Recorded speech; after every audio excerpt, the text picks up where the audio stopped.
আমরা 133টা বিলের অধ্যাদেশের ব্যাপারে তিনটা চারটা প্রায় মিটিং করেছি এবং সেখানে যাচাই বাছাই করার পরে মোটামুটি আজকে রিপোর্ট আকারে পেশ হয়েছে। আপনারা রিপোর্টটা ইতিমধ্যে পেয়েছেন আশা করি। আমরা সিদ্ধান্ত নিয়েছি যে আমরা আগামী 9 তারিখের মধ্যেই আমরা সংশ্লিষ্ট বিলগুলা পাশ করবার চেষ্টা করব। আর যেসব বিল ল্যাপস হয়ে যাবে, যার কোনো প্রয়োজনীয়তা নেই, এরকম বিলগুলোকে আমরা ল্যাপস হয়ে যাবে না, অটোমেটিক্যালি আমরা পাশটা করলে এটা ল্যাপস হয়ে যাবে। এই পদ্ধতিতে আমরা বিলগুলো আজকে রিপোর্ট আকারে পেশ হয়েছে।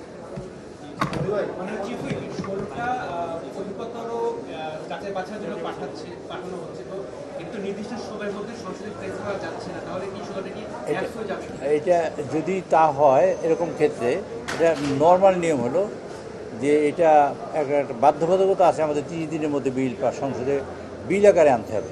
যদি সংসদে বিল আকারে না আসে তাহলে এটা এমনি ল্যাপস হয়ে যাবে, নর্মালি ল্যাপস হয়ে যায়। আর যদি এরপরে একটা মাননীয় স্পিকার এটাকে মানে মানে খণ্ড করে আপনার ওনার স্পেশাল পারমিশনে এটা যদি উনি কন্টিনিউ করে, আমরা প্লেস করে রাখলাম, কন্টিনিউ করে তাহলে উনি কন্টিনিউ করতে পারেন। তো সেক্ষেত্রে সিদ্ধান্ত হবে আগামী রোববারই আমরা কেউ জানতে পারবো যে আমরা আসলে একটু করবো।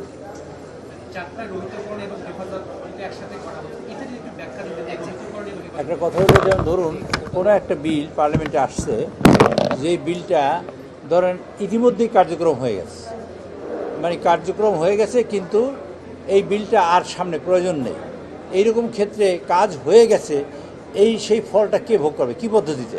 যেমন ধরুন আপনাকে উদাহরণস্বরূপ বলি, যেমন ধরেন যে কোনো একটা আইন, ইফটিজিংয়ে ধরেন কথার কথা, সেই ইফটিজিংয়ে আইনে মৃত্যুদণ্ড কার্যকর করা হবে, এটা আইন পাশ করলো অর্ডিন্যান্স করে, মৃত্যুদণ্ড কার্যকর হলো। এখন যদি আমরা হেফাজত আর রোহিত না করি তো ওই লোকের কী হবে? সেই জন্য হেফাজত এবং রোহিত দুটো করেই তারপরে আমরা এই বিলটাকে যদি মনে করি এটা প্রয়োজনীয়তা নাই, তাহলে এটা ল্যাপস হয়ে যাবে। নোট অফ ডিসেন্ট সহই এগুলো প্লেস করা হয়েছে। তাদের যেটা নোট অফ ডিসেন্ট, তারা গতকালকে রাতে এসেছিলেন, বিরোধী দলের নেতৃবৃন্দ আমার সাথে দেখা করেছেন, তখন রাত 9টা বাজে। তো তখন প্রেসে অলরেডি চলে গেছে। তো তারা বলছে আমরা ফাইনালি একবার দেখলে বা আমাদের যদি আরও কোনো অবজারভেশন থাকে, we want to give it. তো আমরা বললাম যে okay fine, but it will be very tough to present in the parliament, because এটা রিপোর্ট আকারে আসবে এবং রিপোর্টটা অনেক বড়, সেই আসতে অসুবিধা। তবুও to give the honour to the opposition, মানে এবং to bring them in the total activities, সেই জন্য আমি বলেছি, আমি আবার ল শাখাকে ডেকেছি, ডেকে তারা কালকে সিদ্ধান্ত নিয়েছি এবং কালকে রাত 11টার সময় আমি তাদের হাতে প্লেস করেছি সব মিলিয়ে।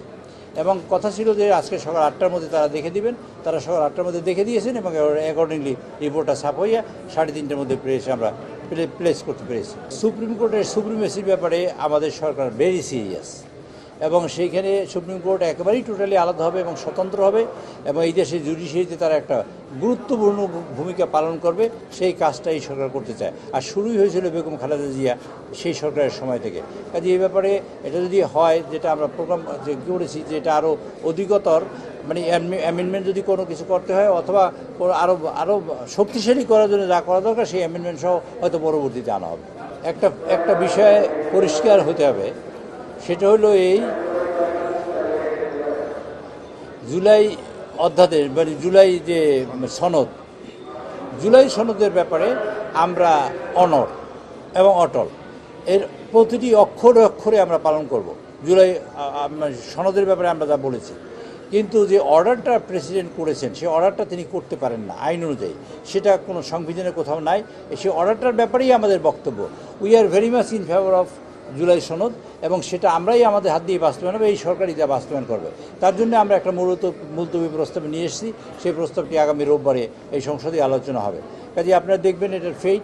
জুলাই আমাদের একটা ভুল বোঝানো হয়েছে মানুষের কাছে, একটা মানে আমি বলি একটা মানে টাইপ অফ যে অসত্য কথা মানুষকে বলা হয়েছে জুলাই সনদের আমার বিপক্ষে। আমরাই মূলত জুলাই সনদের পক্ষে, বিএনপি জুলাই সনদের পক্ষে। তার অক্ষরে অক্ষরে প্রতিটি শব্দ প্রতিফলিত হবে এবং এটার জন্য আমরা বদ্ধপরিকর, আমরা উইল ডু ইট।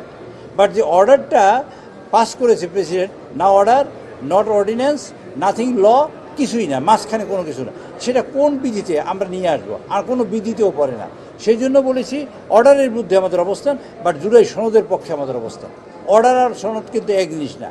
সনদ হলো আপনার জামা কাপড়, আর আপনি জামা কাপড় বানাইবেন, এটা একটা অর্ডার। বানাইতে পারবেন কি না আইন অনুযায়ী, সেটা হলো একটা বুঝে। কিন্তু আমরা সেই সনদটা বাস্তবায়ন করার জন্য যা করা দরকার, ইনশাল্লাহ আমরা তা করবো। অর্ডারটার প্রতিবাদ, এটা তো ইন্টারিম গভর্নমেন্টের প্রেরোগেটিভ এবং প্রেসিডেন্টের পাওয়ার। আমরা তো গভর্নমেন্টে নাই কেউ, আমরা গভর্নমেন্টে না থাকার পর আমরা কী প্রতিবাদ করবো? আর প্রতিবাদ করলে তার ফল না। আমরা এম্পাওয়ার্ড সো আমরা এখন যেটা করব সেটা লিগ্যাল ফ্রেমের মধ্যে লিগ্যালিটি দিয়েই আমরা করব, যাতে এটা রিয়েল মানে কি লিগ্যাল মানে ভিত্তি পায়, সেই কাজটাই আমরা এখন করব।